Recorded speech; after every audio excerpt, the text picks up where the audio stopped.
Hey guys, Danny Bird from Bayou Bushcraft and Survival. Listen, I'm going to do a real quick short on haversacks. What is a haversack? Well, a haversack is an item that was a bag that was carried by colonials back in the day, probably even further back than them. And really it was meant to carry like things like oats and stuff like that for your horse. It then transformed into a bag for their own food, to carry their own food in. And then now, today, people carry haversacks to put the 5, if not 10 C's of survivability in the bag so they have it all the time. You know, if you've got a backpack in your car, say that's your get home bag, and maybe it's just too big of a bag to really tote in and back and forth for work. You come out, it's some type of natural disaster or a grid's gone down. Somebody's broke into your car and they've stolen your bag. Well, now you don't have anything, right? Well, you can have the essentials of what you need in something as small as this. Doesn't draw a whole lot of attention, and it's like the bag you always, an EDC bag, an everyday carry bag. You can take this into the grocery store, put it up in the bag next to your wife's purse. Who notices? That's what it is, basically. It's a man's purse, right? Okay. I know I'm gonna catch slack for that one. That's what my wife always says. She said, "That's just your man's purse. Why don't you just call it that?" It's not. It's a haversack, right? It's not a purse. It's a haversack. Now, what is in the haversack? Okay, top flap of this haversack. And this comes from Self-Reliance Outfitters, Dave Canterbury. I've had this pack now for several years. I've not had to do anything to retreat it. It is treated as basically waterproof. When I say waterproof, you can't drop this into water, submerge it underwater, and all your stuff is going to be dry. That's not what I mean. It's just that you can get water on the outside of this bag. It's not going to hurt any, and your contents inside will probably be dry. Inside flap. Beef jerky. Got to have something to eat, right? Survival's 90% mental. This helps that mental stability keep going. Leather gloves. Always have a pair of leather gloves. Tourniquet. Last thing you want to do is be bleeding out somewhere and not be able to do self-aid. So, a tourniquet.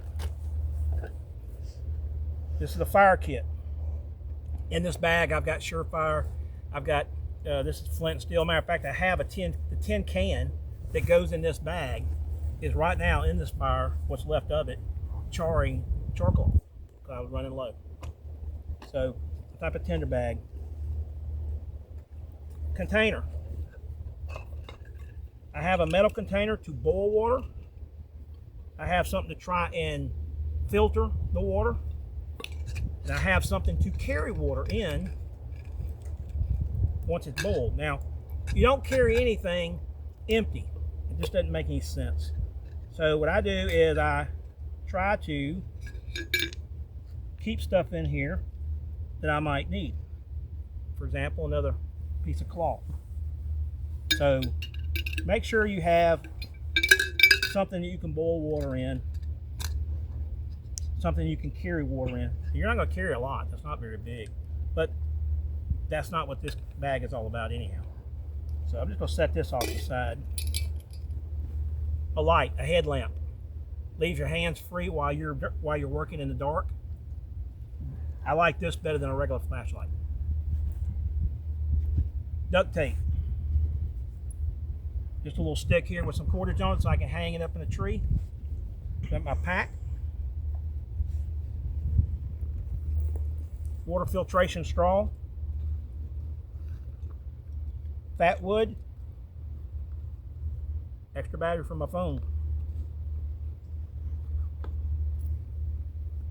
Jute twine for making bird's nest. Wingard wearables dick pick for honing your edge when your steel knives get dull. Lansky tool for more sharpening. Axe, sharpen my axes with. I use one of these round pucks. More jute twine. Got a little small compass. Just general direction. All you're going to get out of that, guys, but it works. Inside this little pouch here, I've just got a Swiss Army knife, ferro rod, and a Bic lighter. Some Surefire, and that's it. It doesn't have to be a lot in here, guys. I've also got some cordage, paracord, bank line, things like that, and you're good to go. So guys, I hope this helped you out. Get you a haversack, build one out. Doesn't have to be a bag like this, but don't leave home without one. It has all the essentials you need to at least get you through. You won't be thriving, but you will be surviving. So Danny Bird from Bayou Bushcraft and Survival, keep the fire lit.